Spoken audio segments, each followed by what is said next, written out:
தற்போது சென்னையிலிருந்து தென் மாவட்டங்களுக்கு செல்லும் பிரதான வழியான சென்னை திருச்சி தேசிய நெடுஞ்சாலை NH-45 GST ரோட் எப்போதும் கடுமையான போக்குவரத்து நெரிசலால் திணறி வருகிறது. இதற்கு நிரந்தர தீர்வாக தற்போதுள்ள சாலை விரிவாக்கத்திற்கு பதிலாக முற்றிலும் புதிய பாதையில் கிரீன்ஃபீல்ட் அலைன்மெண்ட் இந்த அதிவேக சாலையை அமைக்க NHAI முடிவெடுத்துள்ளது.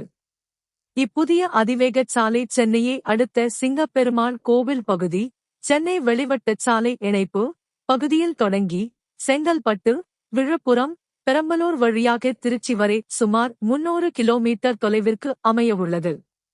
முழுமையாக கட்டுப்படுத்தப்பட்ட அணுகல் அக்சஸ் கண்ட்ரோல் எக்ஸ்பிரஸ்வே கொண்ட இந்த சாலையில் தடுப்புகள் அமைத்து வாகனங்கள் இடையூறின்றி மணிக்கு 120 கிலோமீட்டர் வேகத்தில் சீராக பயணிக்கும் வகையில் வடிவமைப்பு செய்யப்படுகிறது.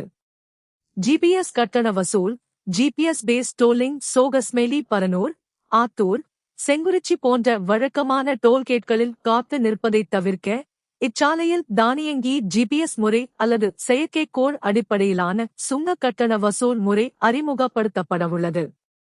இத்திட்டத்தை விரைந்து செயல்படுத்த தமிழக அரசு தரப்பில் மத்திய நெடுஞ்சாலைத்துறை அமைச்சகத்திடம் தொடர் கோரிக்கைகள் வைக்கப்பட்டன.